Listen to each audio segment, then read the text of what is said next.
নমস্কার, তোমাদের রান্নাঘরে আজকে নিয়ে এলাম ডিম ফুলকপির ঝোল। এইভাবে ডিম ফুলকপি আলু রান্না করলে এক পিস ডিম আর এক পিস ফুলকপি আর এক পিস আলুই কিন্তু যথেষ্ট ভাত খাওয়ার জন্য।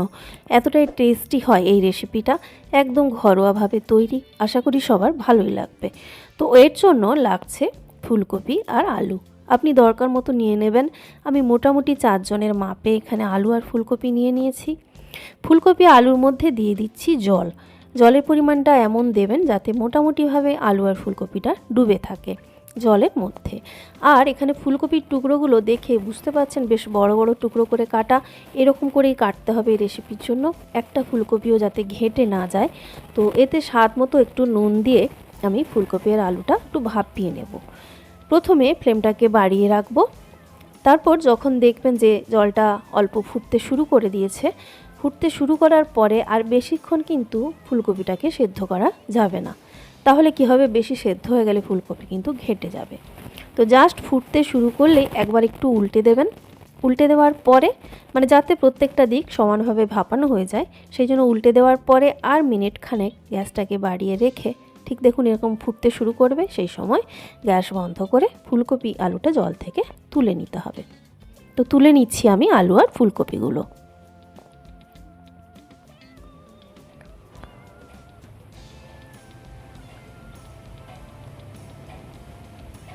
আলু আর ফুলকপিটা তোলা হয়ে গেছে। এবার আপনাদের দেখাই এখানে মশলা কি দিচ্ছি। ঘরোয়া একেবারে মশলা, আদা রসুন পেঁয়াজ আর রয়েছে শুকনো লঙ্কা। তো এখানে আমি এটা একটা মিক্সার গ্রাইন্ডার জারের মধ্যে নিচ্ছি, আপনি চাইলে শিলনোড়াতেই বেটে নিতে পারেন। একসঙ্গে বেটে নেব। এখানে দেখিয়ে দিই কতটা রসুন নিয়েছি। দেখুন একটা গোটা রসুন, এখানে মোটামুটি 15 থেকে 20 কোয়া থাকে, একটা মাঝারি সাইজের পেঁয়াজ আর আদা। তো এগুলোকে ছোট ছোট করে আমি কেটে নিয়েছি। এবার এর মধ্যে দিচ্ছি দেখুন হাফ চা চামচ মতো মৌরি, দুটো দারচিনি স্টিক আর দুটো এলাচ, 3-4টে করে গোলমরিচ আর লবঙ্গ। অল্প এখানে আমি জল দিয়ে দিচ্ছি, দিয়ে এটা মিহি করে বেটে নেব। যতটা সম্ভব মসৃণ এবং মিহি করে বেটে নিতে হবে। মশলা রেডি। এদিকে দেখুন ডিমের ঝোলের জন্য সেদ্ধ ডিম নিয়েছি। ডিম সেদ্ধটা আজকে আপনাদের আমি আর দেখাইনি, তো সবাই জানেন ডিম কীভাবে সেদ্ধ করতে হয়। তবে ডিমের ভেতরে মশলা যাতে ঢোকে সেই জন্য, বা নুনটা ঠিকঠাক ঢোকে সেই জন্য এরকমভাবে ছুরি দিয়ে একটু করে কেটে নেবেন। অনেকেই বলেন যে ছুরি দিয়ে কাটলেও মশলা ঢোকে না, এটা কিন্তু একেবারেই ভুল। বেশ কিছুটা ভেতরের স্বাদ কিন্তু পাল্টে যায়। এবার এর মধ্যে অল্প নুন আর হলুদ দিয়েছি, দিয়ে ভালো করে এটা ম্যারিনেট করে নিচ্ছি। এবার গ্যাসে একটা কড়াই বসিয়ে দেব। কড়াইটাকে খুব ভালো করে কিন্তু গরম করতে হবে। কড়াই কম গরম হলে পুরো রেসিপি তৈরি করতে গিয়ে আপনি অনেক সমস্যায় পড়বেন। তাই ভালো করে তেল গরম করে তাতে কিছুটা সাদা তেল আর একটু নুন ছড়িয়ে দিলাম। এই নুনটা ছড়িয়ে দিলে আমি দেখেছি ডিম ভাজতে গিয়ে কড়াইতে একদম লাগে না। তো নুনটা ছড়িয়ে দিয়ে আমি ভালো করে কড়াইতে তেলটাকে ছড়িয়ে দিচ্ছি। এবার ডিমটাকে ঠিক যেভাবে দিচ্ছি সেভাবে দিয়ে দেবেন তেলের মধ্যে। এর আগে আমি একটা ডিমের ঝোলের রেসিপি শেয়ার করেছিলাম, সেখানে আমি দেখেছিলাম একজনের কমেন্টে যে নুন ছড়াতে গিয়ে আমার হাতে তেল পড়ে তেলটা স্কিনটা পুড়ে গেল। তো আপনি অবশ্যই সাবধানে কিন্তু নুনটা দেবেন। নুন দিলে কিন্তু সুবিধে রয়েছে। দেখতেই পেলেন ডিমগুলো ভাজলাম, এতটুকুও কিন্তু কড়াইতে লেগে যায়নি। উল্টে পাল্টে লাল করে ভেজে তুলে নিলাম। এবার বাকি তেলটাতে ভাপিয়ে রাখা আলুটা দিয়ে দিচ্ছি। তো কড়াইতে নুন ছিটানোর কারণে গায়ে তেলটা পড়েনি, নুনটা দেওয়ার পদ্ধতিটা ভুল ছিল বা এমনভাবে দিয়েছেন যে কারণেই কিন্তু এটা হয়েছে। তো যাই হোক, নুনটা দেবেন তাতে সুবিধেই হবে, আর দেওয়ার সময় সাবধানে দেবেন। তো আলুগুলো 2 দিক উল্টে পাল্টে হাই ফ্লেমে রেখে এরকম বেশ লাল লাল করে ভেজে নিলাম। আলু ভাজার সময় যদি হলুদ না দেওয়া হয় তাহলে কিন্তু একটা সুন্দর কালার আসে। তো আমি সেই জন্য আলু ভাজার সময় এখানে হলুদ দিলাম না। এবার ফুলকপি ভাজবো। ফুলকপি ভাজতে হবে এই রেসিপির জন্য একটু ভালো করে, তাই আরও কিছুটা তেল দিলাম। এবারে সব ফুলকপিগুলো আমি একসঙ্গে দিচ্ছি না, কারণ এখানে যেহেতু আমি পুরো হাফ কড়াই তেল ঢেলে ডিপ ফ্রাই করতে পারবো না, তেলটা নষ্ট হবে। তাই অল্প অল্প করে ভাজছি, এই কারণে যাতে ফুলকপির ম্যাক্সিমাম অংশটুকুই বেশ একটা কালার চেঞ্জ হয়ে ভাজা হয়। তো আমি বেশ বড় বড় টুকরোগুলো রয়েছে, তেল অনুযায়ী দিয়ে দিলাম 4 টুকরো ফুলকপি। 2 দিক উল্টে পাল্টে বেশ সুন্দর একটি দেখুন কালার আসবে, এলেই বুঝবেন ফুলকপিটা ভাজা হয়ে গেছে। ফুলকপি এরকম মানে ভেজে যদি রান্না করেন তার টেস্ট কিন্তু একটা অদ্ভুত সুন্দর হয়। দেখুন পুরো ফুলকপিটার কালারই চেঞ্জ হয়ে গেছে। এবার ফুলকপিগুলো তুলে নিচ্ছি। আপনি চাইলে পুরো ডুবো তেলে ভাজতে পারেন, সেটাও কিন্তু বেশি ভালো লাগবে খেতে। তবে এটা যথেষ্ট সুন্দর হয়, অতিরিক্ত তেল না দেওয়াই ভালো। তো সব ফুলকপিগুলোই কিন্তু একই রকম করে ভেজে তুলে নিতে হবে। কি সুন্দর একটা কালার এসেছে ফুলকপির, দেখতে পেলেন। বাকিগুলো একইভাবে ভেজে নিচ্ছি। একইভাবে ভেজে তুলে নিয়েছি। এবারে এর মধ্যে দিচ্ছি কিছু অল্প একটু সর্ষের তেল। এবার বাকি রান্নাটা যাতে টেস্টটা আরও বাড়ে সেই জন্য সর্ষের তেল দিয়ে দিচ্ছি। এবার এখানে দিয়ে দিচ্ছি দেখুন 1/3 টিস্পুন মতো চিনি। এখানে চিনিটা কোনো রকম মিষ্টি আনা মানে তরকারিতে মিষ্টি ভাবটা বাড়ানোর জন্য দেওয়া হয়নি, একটা সুন্দর কালার আসবে, সেই সঙ্গে একটা ফ্লেভারও আসে ক্যারামেলের, তাই দিয়ে দিলাম। চিনিটা যখন এরকম লালচে হয়ে ফুলে উঠবে দিয়ে দিলাম তেজপাতা। তেজপাতা দিয়ে একটু নাড়াচাড়া করে এর মধ্যে দিয়ে দিচ্ছি একটা বড় সাইজের পেঁয়াজ। পেঁয়াজটা মোটামুটি মিহি করে কুচানো রয়েছে। এই পেঁয়াজটাকে আপনাকে ভাজতে হবে একদম বেরেস্তার যেরকম কালার হয় ঠিক সেই রকম করে। এই পেঁয়াজ ভাজাটার ওপরেও স্বাদটা অনেকটা নির্ভর করবে ঝোলের। এবারে এর মধ্যে পেঁয়াজটা ভাজতে এখনও বাকি আছে, তারই মাঝে রেসিপির দরকার মতো নুন দিয়ে দিচ্ছি। নুন কিন্তু অনেকবার ব্যবহার হয়েছে, তাই অবশ্যই খেয়াল করে আপনাকে দিতে হবে নিজের স্বাদ অনুযায়ী। নুনটা প্রথমে দিয়ে দিলে পেঁয়াজটা ভাজাও হবে এবং খুব তাড়াতাড়ি নরমও হয়ে যাবে। একদম বেরেস্তার কালার এসে যাওয়া পর্যন্ত আমি কিন্তু পেঁয়াজটাকে ভেজে নিলাম।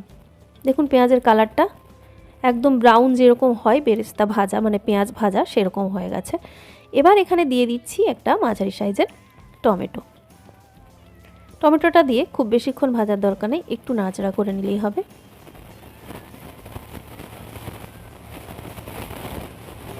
এবার এর মধ্যে যে বাটা মশলা রেডি করেছিলাম একদম প্রথমে আপনাদের দেখিয়েছি, সেই মশলাটা দিয়ে দিচ্ছি। মিক্সার গ্রাইন্ডার জার ধুয়ে কিছুটা জল এখানে দিয়ে দিয়েছি, প্রায় হাফ কাপ মতো, একটা ছোট্ট চায়ের কাপের। ভালো করে নাড়াচাড়া করে একটু মিশিয়ে নিচ্ছি। মশলাটাকে ভালো করে কষাতে হবে।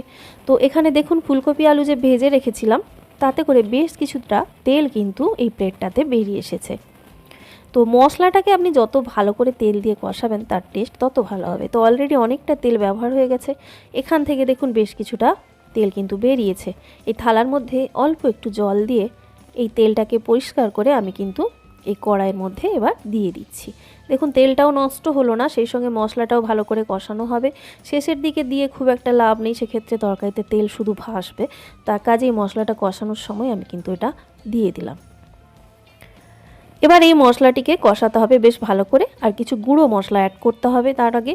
এখানে আমি হলুদ গুঁড়ো 1/2 টিস্পুন মতো দিয়ে দিচ্ছি, প্রায় হাফ চা চামচ জিরে গুঁড়ো, আর তার থেকে একটু কম পরিমাণে দিচ্ছি ধনে গুঁড়ো। আর এখানে আলাদা করে গরম মশলার গুঁড়ো ব্যবহার করব না, কারণ যেহেতু গোটা গরম মশলা বেটে দেওয়া হয়েছে। বেশ ভালো করে মিশিয়ে এই মশলাটিকে কষাতে হবে যতক্ষণ না ড্রাই হচ্ছে এবং সেই সঙ্গে তেল ছেড়ে বেরোচ্ছে। তো মাঝে এখানে যেটা করব 3 থেকে 4 মিনিটের জন্য একটু ঢাকা দিয়ে রেখে দেব। ফ্লেমটাকে কিন্তু অবশ্যই একটু কমিয়ে দিতে হবে এই সময়। প্রায় 3-4 মিনিট ঢাকা দিয়ে রেখেছিলাম। এবার মশলাটাকে নাড়াচাড়া করে ফ্লেমটা বাড়িয়ে কষিয়ে নিতে হবে যতক্ষণ না পুরোপুরি ড্রাই হয়ে তেল ছেড়ে বেরোচ্ছে। এই মশলা যত ভালো কষানো হবে তত কিন্তু খেতে ভালো লাগবে। আর এই লঙ্কাগুলো আমি যে দিয়েছিলাম পেঁয়াজ দেওয়ার সময়, খেয়াল করেছেন কিনা জানি না, তো এই লঙ্কাটাকে আমি কিন্তু তুলে নিচ্ছি, কারণ অলরেডি শুকনো লঙ্কা দেওয়া রয়েছে, আমার বাড়িতে কেউ বেশি ঝাল খায় না, তাই আমি এখন তুলে রাখছি, পরে এটা অ্যাড করে দেব। আর এই কাঁচা লঙ্কাটা টমেটোর সঙ্গে আমি অ্যাড করেছিলাম সম্ভবত, যাই হোক খেয়াল নেই সেটা।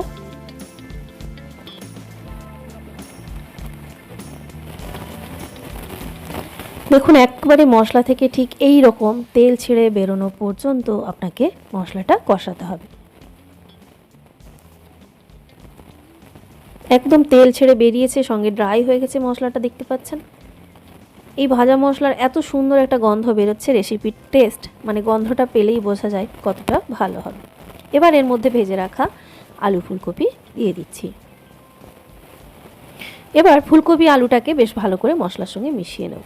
তো এই রেসিপিটাতে কিন্তু অলরেডি অনেকটা তেল ব্যবহার হয়ে গেছে, তো একদিন খাওয়াই যায় এভাবে।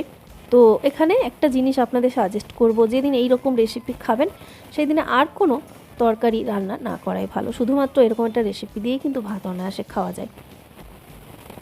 এবার ভালো করে মিশিয়ে নিয়ে এর মধ্যে দিয়ে দিচ্ছি হালকা গরম জল। এখানে প্রায় আমি 700 ml মতো জল ব্যবহার করছি। আপনি কম বেশি করতে পারেন, ঝোল কতটা পাতলা রাখবেন তার উপর নির্ভর করছে। ভালো করে মিশিয়ে এবার ঢাকা দিয়ে রেখে দেব মোটামুটি 8 থেকে 10 মিনিটের জন্য। প্রথমে একটু বাড়িয়ে রাখবো, তারপর যখন ফুটতে শুরু করবে কমিয়ে দেব। তো টোটাল 8-10 মিনিট মতো ঢাকা দিয়ে রেখে দিচ্ছি। এবার ঢাকাটা খুলে এই সময় আপনি চেক করে নেবেন ফুলকপি আলু সেদ্ধ হয়ে গেছে কিনা। যদি দেখেন সেদ্ধ হয়ে গেছে তাহলে আর ঢাকা দেওয়ার প্রয়োজন নেই। আর যদি মনে হয় না অল্প শক্ত রয়েছে তাহলে কিন্তু আরও একটু ঢাকা দিয়ে রেখে দিতে হবে। তো আমি আরও প্রায় 3-4 মিনিট মতো ফ্লেমটা কমিয়ে ঢাকা দিয়ে রেখেছিলাম। এবার 3-4 মিনিট পর ঢাকা খুলে এই সময় আমি দেখে নিয়েছি যে আমার ফুলকপি এবং আলু ভালো করে সেদ্ধ হয়ে গেছে। এই সময় খুব বেশি নাড়াচাড়া করবেন না, খুব সাবধানে নাড়াচাড়া করবেন, নাহলে ফুলকপির টুকরোগুলো ভেঙে যেতে পারে। তো এবার এর মধ্যে আমি সেদ্ধ করে রাখা এবং ভেজে রাখা ডিমটা দিয়ে দিচ্ছি। ডিমটা দিয়ে একটু মিশিয়ে নেব। মিশিয়ে নেওয়ার পরে আর মিনিট 5 মতো ঢাকা দিয়ে রাখবো এবং ফ্লেমটাকে অবশ্যই কমিয়ে। আর কাঁচা লঙ্কাগুলো আমি অ্যাড করে দিচ্ছি কারণ দেখলাম ঝাল অতটাও হয়নি। তো তবুও গোটা রয়েছে, যে খাবে ঝাল বেশি সে কিন্তু কাঁচা লঙ্কাটা যদি তরকারির সঙ্গে একটু চটকে নেয় তাহলে কিন্তু বেশ মুখরোচক লাগবে, বিশেষ করে যারা ঝাল পছন্দ করে তাদের জন্য বলছি। তো মিনিট 5 পরে এবার ঢাকা খুলেছি। এবারে একদম গ্যাস বন্ধ করে দেব। বন্ধ করে আমি আপনাদের একটা দেখাই, দেখুন ফুলকপি এতটুকু ভাঙেনি অথচ কি সুন্দর সেদ্ধ হয়েছে দেখুন। তো বন্ধুরা অবশ্যই এইভাবে ট্রাই করে কমেন্ট করে জানাতে ভুলবেন না কেমন ছিল আমার আজকের রেসিপি। সবাই ভালো থাকবেন, নেক্সট ভিডিওতে দেখা হচ্ছে।